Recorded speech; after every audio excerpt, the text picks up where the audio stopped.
ഈണം മുഴങ്ങും പഴമ്പാട്ടിൽ മുങ്ങി മറുവാക്കു കേൾക്കാൻ കാത്തു നിൽക്കാതെ. തനിമ കൊടുങ്ങല്ലൂർ ചാപ്റ്ററിന്റെ കീഴില് ആദ്യത്തെ പ്രോഗ്രാം എന്നുള്ള ലെവലിൽ യാത്ര പ്ലാൻ ചെയ്തിരുന്നു. എൻ്റെ ഒരു ഗ്രൂപ്പോ പരസ്പരം പരിചയം പുതുക്കിക്കൊണ്ടുള്ള ഈ കലായാത്രയിൽ നിറയെ കലാവർണ്ണങ്ങളായിരുന്നു. പൂമ്പാറ്റകൾ പോലെ പറന്ന് പറന്ന് പറന്ന് മൈക്കുകൾ ഓഫാക്കേണ്ടി വരാത്ത വിധം. തനിമ ചാപ്റ്ററിൻ്റെ അർപ്പണ മനോഭാവമുള്ള പ്രസിഡന്റ് റെയിംസ്, എഫിഷ്യൻ്റായ സെക്രട്ടറി മുജീബ്, കാര്യഗൗരവമുള്ള ജോയിൻറ്റ് സെക്രട്ടറി സലാം, ജസീലയും മധുരപ്പാതിയും മുൻ സെക്രട്ടറിയുമായ നജീബും നയിക്കുന്ന ഈ കലായാത്രയിൽ കാവ്യപുസ്തകങ്ങളുടെ കവർ പ്രകാശനവുമായി വന്ന ഞാനും ഉൾപ്പെട്ടതാലോചിക്കുമ്പോൾ ഇപ്പോൾ ചിരി വരികയാണ്.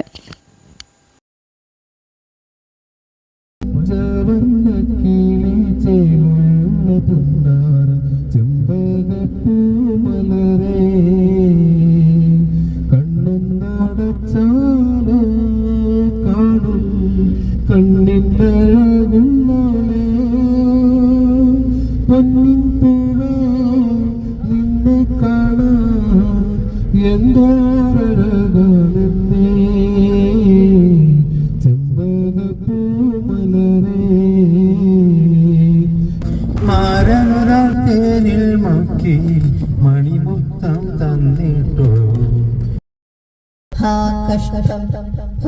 നിവാസികളെ ശാശ്വതമാം ഗതി എത്ര ശോചനീയം. ഇക്കാന്റെ കരള് ഉമ്മാന്റെ പൊരുള് മുത്താട് നീ നമുക്ക്.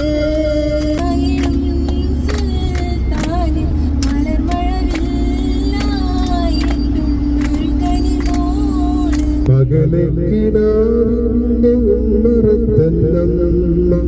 അരികെ വായുന്നോ മാടി വിളിക്കവേ.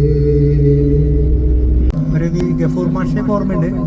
മാത്തമാറ്റിക്സ് ഞാൻ അത്യാവശ്യം തരക്കില്ലാണ്ടൊക്കെ ചെയ്യുമായിരുന്നത് കൊണ്ട് മാഷക്ക് തന്നെ വലിയ കാര്യമായിരുന്നു. മാഷാണ് എനിക്ക് 4ാം ക്ലാസ്സിൽ കുട്ടികളുമായിട്ട് ട്രാക്ക് ചെയ്യാനും അവരെ കഴിവുകൾ കണ്ടെത്തി പ്രോത്സാഹിപ്പിക്കാനൊക്കെ ഉള്ള അവസരങ്ങൾ മാഷ് പറഞ്ഞൊരു കാര്യം എൻ്റെ ഓർമ്മയിൽ എപ്പോഴും തങ്ങി നിൽക്കാറുണ്ട്. അങ്ങനെ ബന്ധങ്ങളുണ്ടായ ഭാഗ്യവന്മാരിൽ ഒരാളാണ് ഞാൻ. റിയാഡ് കെവിറ്റസിലാണ് +2 പഠിച്ചത്. ഞാൻ കൊമേഴ്സ് ആയിരുന്നെങ്കിലും മറ്റുള്ള ക്ലാസ്സിലെ സഹപാഠികളായിട്ട് നല്ല ബന്ധങ്ങളാണ്. പ്രഭാത ഭക്ഷണമായി കഴിച്ചത് രാമശ്ശേരി ഇഡ്ഡലിയാണ്.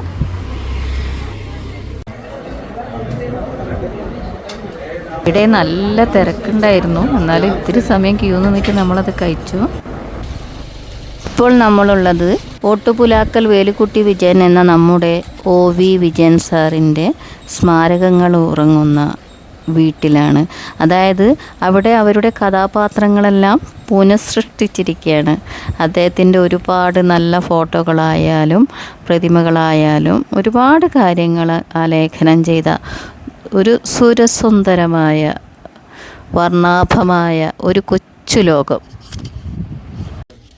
അദ്ദേഹത്തെക്കുറിച്ച് വിവരിക്കുകയാണെങ്കിൽ മലയാള സാഹിത്യത്തിലെ ആധുനികതയ്ക്ക് അടിത്തറ പാകിയ എഴുത്തുകാരനും കാർട്ടൂണിസ്റ്റും ചെറുകഥാകൃത്തും നോവലിസ്റ്റും കോളം എഴുത്തുകാരനുമായിരുന്നു.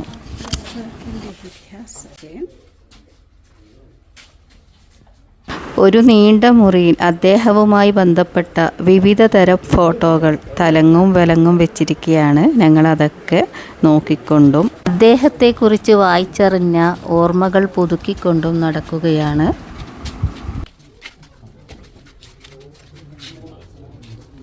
ഞങ്ങളെപ്പോലെ കുറച്ച് സന്ദർശകരും അവിടെ ഉണ്ടായിരുന്നു. ഒരുപാട് ബഹുമതികൾ നേടിയ ഇദ്ദേഹത്തെ നമ്മുടെ രാഷ്ട്രപതി APJ അബ്ദുൽ കലാം പത്മഭൂഷൺ നൽകി ആദരിച്ചിട്ടുണ്ട്. എല്ലാവർക്കും നമസ്കാരം. കൊടുങ്ങല്ലൂർ തനിമ ചാപ്റ്ററിന്റെ ആഭിമുഖ്യത്തിൽ സംഘടിപ്പിച്ച കലാ യാത്രാ സംഘം പാലക്കാട് ഖസാക്കിന്റെ ഇതിഹാസം രചിക്കപ്പെട്ട തസ്രാക്ക് ഗ്രാമത്തിൽ എത്തിയിരിക്കുകയാണ്. OV വിജയൻ സാറുമായി ബന്ധപ്പെട്ടിട്ടുള്ള പ്രധാനപ്പെട്ട കാര്യങ്ങളെല്ലാം വളരെ ചുരുക്കി ഇദ്ദേഹം ഞങ്ങൾക്ക് വിവരിച്ചു തരികയാണ്. അദ്ദേഹം കഥയിൽ ആവിഷ്കരിച്ചത് മുഴുവനും നേരിട്ട് കാണുന്ന പ്രതീതിയാണ് ഇവിടെ. എല്ലാ കാര്യങ്ങളും നമുക്ക് ഓരോരോ ചിത്രങ്ങളും അതിൻ്റെ കാർഡുകളും കളറുകൾ ഇതാ നോക്കിയ ആർട്ട് ഗാലറിയിൽ പോലെയാണ് ഇവിടെ കാണുന്നത്. അത്രയും നല്ല മനോഹരമായ അദ്ദേഹവുമായി ബന്ധപ്പെട്ട കാര്യങ്ങളൊക്കെ ഇവിടെ പല രീതിയിൽ രേഖപ്പെടുത്തി വെച്ചിരിക്കുകയാണ്. ഈ റൂമിലാണ് നമ്മൾ നമസ്കാരം നിർവഹിച്ചതും. യാത്രക്കിടയിൽ ഓരോരോ സിറ്റുവേഷൻ അനുസരിച്ച് നമ്മൾ പാചകക്കാരും പാത്രം കഴുകുന്നവരും വിളമ്പുകാരൊക്കെ ആയിട്ടുണ്ട്. ഇവിടെ കുട്ടിയുടെ കൂടെ ഉണ്ടായിരുന്ന ഉമ്മ എങ്ങോട്ടോ മാറിയ സമയത്താണ് നമ്മൾ കുട്ടിയെ സഹായിക്കാൻ വേണ്ടി ഈ ഭാഗത്തേക്ക് കടന്നത്. യാത്രയിലെ ഓരോരോ കാര്യങ്ങളും ഓരോരോ നിമിഷങ്ങളിൽ എൻജോയ് ചെയ്യുകയാണെന്ന് തന്നെ പറയാം. ദൈവത്തിന് സ്തുതി. ഈ കലായാത്ര ഏറെ മനോഹാരിതയിലേക്ക് ഇങ്ങനെ കടന്നുകൊണ്ടിരിക്കുകയാണ്. അപ്പോഴേ നമ്മൾ യാത്രയുടെ ആ ഊർജം അല്ലെങ്കിൽ അതിന്റെ എന്താ പറയാ അതിന്റെ സ്നേഹവും ഇഷ്ടവും സന്തോഷമൊക്കെ ഉൾക്കൊള്ളാൻ നമുക്ക് കഴിയുള്ളൂ. അപ്പൊ നമ്മൾ 6 വയസ്സായ 5 വയസ്സായ 9 വയസ്സായ കുട്ടികളായിട്ട് മാറുന്നു. എനിക്ക് പറയാനുള്ളത്, ഞങ്ങൾ സാധാരണ വിഷയത്തിൽ ഈ പോളിടെക്നിക് ആണല്ലോ, അവിടെ ഈ കുട്ടികൾ പ്രോജക്റ്റുകളൊക്കെ ചെയ്യുന്ന സമയത്തൊക്കെ നമ്മൾ പറയാറുണ്ട്, നമ്മൾ എന്ത് കാര്യങ്ങൾ പുതിയതായിട്ട് ക്രിയേറ്റ് ചെയ്യാൻ ശ്രമിക്കുമ്പോഴും അവിടെയൊക്കെ തന്നെ അതായത് സൊസൈറ്റിക്ക് ഉപകാരപ്രദമാകുന്ന രീതിയിലുള്ള കാര്യങ്ങളായിരിക്കണം നമ്മൾ പുതുതായിട്ട് ഡെവലപ്പ് ചെയ്യേണ്ടത് നമ്മൾ പറയാറുണ്ട്. 4 അല്ലെങ്കിൽ 2-3 ഒക്കെ അൽക്കകളുള്ള ഒരു സാഹചര്യം നമ്മുടെ പ്രവർത്തനം കൊണ്ട് ഞങ്ങളും ഞങ്ങൾക്കായിട്ട് കിട്ടിയ നജീബിൻ്റെ വാപ്പാസാഹുണ്ടായിരുന്നു. കൂടുതൽ യാത്ര കൊണ്ട് നമുക്ക് കിട്ടിയിട്ടുണ്ട്. ഭക്ഷണം കഴിച്ച ശേഷം എല്ലാവർക്കും വിശ്രമം വേണമെന്ന് തോന്നിയ സമയത്ത് ഞങ്ങളെ കൂടുതൽ ഊർജ്ജസ്വലരാക്കിയ മഹാനാണ് ഇദ്ദേഹം. എന്നിരുന്നാലും ഇപ്പോൾ നമ്മൾ അനുഭവിക്കുന്ന ഒരു കുളിർമ, ഒരു സുഖം ഉണ്ട് അല്ലേ, അത് നമ്മുടെ മനസ്സിനും ഒരു കുളിർമ തന്നെയാണത്. അൽഹംദുലില്ലാ. എന്തായാലും ഭാഗ്യം ചെയ്തവരാണ് നമ്മൾ ഇത്ര പേര്. ഒരുപാട് പേർക്ക് ആ ഭാഗ്യം കിട്ടേണ്ടതായിരുന്നു, നിർഭാഗ്യവശാൽ അത് സംഭവിച്ചില്ല. എന്തായാലും നമ്മൾ രാവിലെ യാത്ര തുടങ്ങിയപ്പോൾ പറഞ്ഞ പോലെ ഇന്നത്തെ ദിവസം നമ്മളുടേതാക്കി മാറ്റണം. അതിൻ്റെ ഒരു ഭാഗങ്ങളാണ് ഈ തണലത്ത് ഇരുന്നിട്ട് ഇങ്ങനെ കൂടുതൽ. ഇനി ഇതിനെ എത്രത്തോളം നമുക്ക് മധുരിതമാക്കാൻ പറ്റുന്നു ഓരോരുത്തർ. പക്ഷേ ഈ ഒരു ചെറിയ സ്പേസിലാണ് വന്നതെങ്കിലും ഭൂമി വിശാലമായ അതിസുന്ദരമായി അണിഞ്ഞൊരുങ്ങിയ ഒരു ഫീലിംഗ് ആണ് എനിക്കുള്ളത്. നമ്മൾ ഈ OV വിജയനെ കുറിച്ചിട്ട് പറയുകയാണെങ്കിൽ അദ്ദേഹത്തിന്റെ കഥാപാത്രങ്ങളിലൂടെ സഞ്ചരിക്കുമ്പോൾ അതായിരുന്നു എൻ്റെ മനസ്സിലുണ്ടായിരുന്നത്. പക്ഷെ അദ്ദേഹത്തിന്റെ മരണം നമ്മൾ ഒരു ചാനലിൽ കണ്ടതാണ് ലൈവായിട്ട് അല്ലേ. അപ്പൊ പിന്നെ അതിനുശേഷം അദ്ദേഹത്തിന്റെ ആ സീനായിരുന്നു. കാരണം നമ്മൾ എന്താണോ കാണുന്നത് അത് ലാസ്റ്റ് അദ്ദേഹത്തിന് പതിഞ്ഞു നിൽക്കുന്നതാണ്. പക്ഷെ ഇവിടെ വന്നപ്പോൾ വീണ്ടും ചിത്രങ്ങളൊക്കെ മാറിയിട്ടുണ്ട്. ഒരുപാട് സന്തോഷമുണ്ട്. ഒരുപാട് എല്ലാവരും മുന്നിൽ ഒരുപാട് സന്തോഷമാണ്, പുഞ്ചിരിയാണ്. നമ്മുടെ യാത്ര വളരെ സന്തോഷകരവും ധന്യവുമാകട്ടെ. അല്ലാതെ ഇതുവരെ ഇങ്ങനെ സംഭവങ്ങളൊന്നും ഉണ്ടായിട്ടില്ല.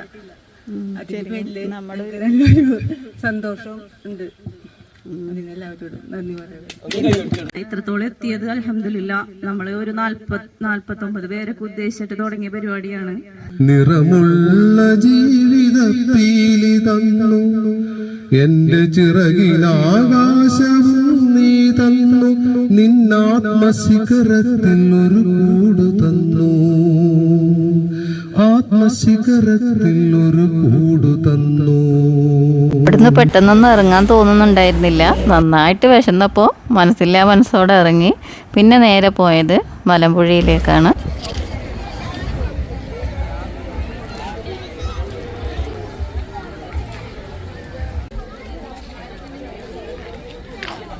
ഇപ്പോൾ നല്ല വെയിലാണ്. ആ വെയിലിനോടൊപ്പം നന്നായിട്ട് ഭക്ഷണം കഴിച്ചതിൻ്റെ ഒരു ആലസ്യവും എല്ലാവരെയും പിടികൂടിയിരിക്കുകയാണ്.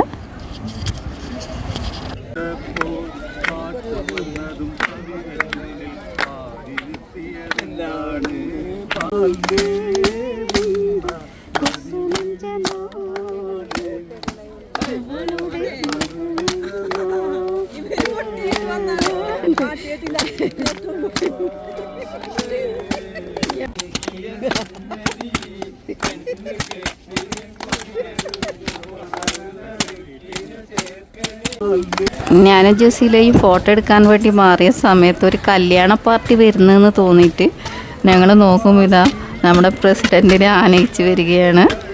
നമ്മളൊന്ന് തളർന്ന സമയത്ത് ഒരു ജോയിൻറ്റ് സെക്രട്ടറി എന്ന രീതിയിൽ അദ്ദേഹത്തിൻ്റെ കടമ കൃത്യമായിട്ട് നിർവഹിച്ച മഹാനാണ് അദ്ദേഹമെന്ന് പറയാം. പിന്നെ ഞങ്ങൾ പോയത് പാലക്കാട് തന്നെയുള്ള അതിമനോഹരമായ ഒരു നദീതീരത്തേക്കാണ്.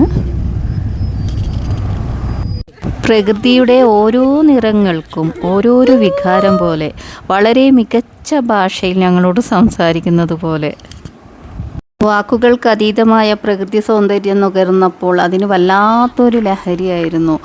ഇത്രയും സൗന്ദര്യം ഭൂമിയിൽ ഒരുക്കി വെച്ച നാഥനെ ഓർക്കാതിരിക്കുന്നതെങ്ങനെ, അവൻ്റെ സൗന്ദര്യത്തെക്കുറിച്ച് ആലോചിക്കാതിരിക്കുന്നതെങ്ങനെ, അവനെ കാണാൻ കൊതിക്കാതിരിക്കുന്നതെങ്ങനെ, വിവിധ ചിന്തകളും ഉന്മാദങ്ങളും ഞങ്ങൾ വലയം ചെയ്തുകൊണ്ടിരുന്ന ഓരോ കാഴ്ചകളിലും ആനന്ദം, ലഹരി, എന്താ പറയണ്ട, പറയാൻ പറ്റാത്ത വിശേഷണങ്ങളിലൂടെ നമ്മളങ്ങനെ പറക്കുകയായിരുന്നു.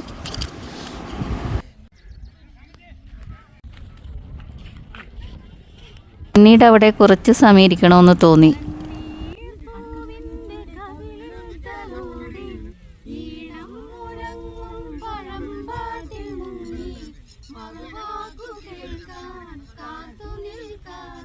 തിരിച്ചു ചെല്ലുമ്പോൾ നമ്മുടെ കൂട്ടത്തിലുള്ളവരോടൊപ്പം അവിടെ എത്തിപ്പെട്ടവരും പാടുന്നതായി കണ്ടു. ഒരു 100 ദുഃഖങ്ങൾ കൊണ്ട് പുഷ്പാഞ്ജലി